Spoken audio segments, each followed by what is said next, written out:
அனைவருக்குமே வணக்கம். இந்த காலத்தில் எப்படி வரி இருக்குதோ அந்த காலத்துலேயும் வரி இருந்திருக்குது. அது என்னென்ன வரி அப்படின்றத நம்ம பார்க்க போகிறோம். எப்படி நம்ம அந்த காலத்தில் வரிகள் வீட்டு வரி, சொத்து வரி, அப்படி ஒவ்வொரு வரி, நில வரி எப்படி வசூலிக்கிறாங்களோ அந்த காலகட்டத்திலேயும் மன்னர்கள் மக்களிடம் வரிகளை வசூலித்திருக்கிறார்கள். அது என்னென்ன வரி அப்படின்றத நம்ம பார்க்க போகிறோம். பாகா அப்படின்ற வரி. இந்த பாகா அப்படின்ற வரி என்னென்னாக்கா, விளைச்சலில் விவசாயி விளைச்சலில் ஆறில் ஒரு பகுதி மன்னனுக்கு தரணும். அப்படின்னா என்னன்னாக்கா, விவசாயம் நீ பண்ணுனா எனக்கு உன்னுடைய விவசாயத்தில் எனக்கு ஒரு ஆறில் ஒரு பகுதி எனக்கு தரணும் அப்படின்ற ஒரு கான்செப்ட்டு. அதுக்கப்புறம் போகா அப்படின்ற ஒரு வரி. இது என்னன்னா, அரசருக்கு வழங்கக்கூடிய பூக்கள், பழங்கள், காய்கறிகள், இது எல்லாம் விளைச்சல் வரி ஒன்று இருந்தாலுமே அரசனுக்கு இதெல்லாம் கொடுக்கணும். விளைச்சல் வரி வேறு, விளைச்சலில் இருக்கக்கூடிய அந்த விளையக்கூடிய பொருட்களும் மன்னனுக்கு போக வேணும். அதுவும் ஒரு வரியாக போட்டிருக்காங்க. சரிங்களா. அதுக்கப்புறம் குரா. இது ஒரு வருடாந்திர வரி. ஒவ்வொரு கிராமமும் கொடுக்கக்கூடிய ஒரு வரி. அதுக்கப்புறம் உதியங்கா. அது காவல் நிலையங்கள். அதாவது மக்களை காக்கிறோம் இல்லையா, மக்களுக்கு என்னென்ன சேவைகள் கொடுக்குறோமோ அந்தந்த சேவைகளுக்கு வரி. அந்த ஒரு வரியும் வசூலிக்கப்பட்டிருக்கிறது. அதாவது உபரிகரா அப்படின்றது இது பல்வேறு அறிஞர்கள் இதை பற்றி கூடுதலான விளக்கங்கள் தராங்க வரலாற்றில். ஆனால் இது ஒரு கூடுதல் வரி தான்.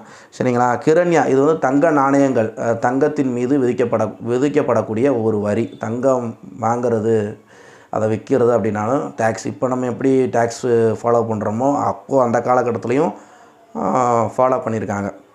அதேபோல் வாதபுதா அப்படின்னா காற்றுக்கும் ஆவி ஏதாவது இருந்தால் அதுக்கும் வரிகள் செலுத்தியிருக்கிறாங்க. சரிங்களா. கழிவகரா கலப்பை. அதாவது விவசாயம் சார்ந்து என்னென்ன பொருட்கள் உபகரணம் வச்சுருக்கோமோ அதுக்கும் வரி. கலப்பை இருந்தால் கலப்பைக்கும் வரி. எப்படி விவசாயி பாருங்கள், ஒரு விஷயத்தை பாருங்கள், எப்படின்னா வரி சுரண்டல் அப்படின்றது நடந்திருக்கு அப்படின்னு பாருங்கள். மன்னர்கள் ஒரு நல்ல விதமான ஆட்சியை கொடுத்தாலுமே போர் இல்லாத காலகட்டத்தில் மக்களை எப்படி சுரண்டி பிழைச்சிருக்காங்க அப்படின்றத பாருங்கள். விவசாயத்துலேயும் பங்கா, விவசாயத்தில் விளையக்கூடிய பொருட்களுக்கும் பங்கா, விவசாயம் செய்ய பயன்படுத்தக்கூடிய உபகரணங்களுக்கும் பங்கா, எப்படியெல்லாம் மக்களிடம் கொள்ளையடித்திருக்கிறார்கள் என்பதை நீங்கள் பாருங்கள். அதுக்கப்புறம் சுல்கா. இது ஒரு சுங்க வரி அப்படின்னு சொல்கிறாங்க. அதுக்கப்புறம் கிளிப்தா உபகிளிப்தா.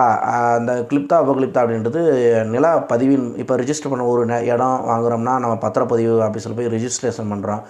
அது மாதிரி என்ன பண்ணுறாங்கனாக்கா, இந்த கிளிப்தா உபகிளிப்தா அப்படின்ற ஒரு நிலப்பதிவுக்கு ஒரு வரி விதிச்சிருக்காங்க. சரிங்களா.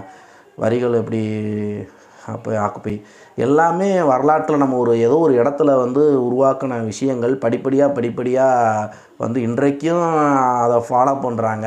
முற்போக்குக்கான வேலைகள் எதுவுமே கிடையாது. பிற்போக்குக்கான வேலைகளை ஒப்பிட்டு அதை முற்போக்கின் அடிப்படையில் செயல்படுத்தக்கூடிய ஒரு தவறான ஒரு பிற்போக்குத்தனமான அணுகுமுறை தான் இன்றைக்கு இருக்கிறது.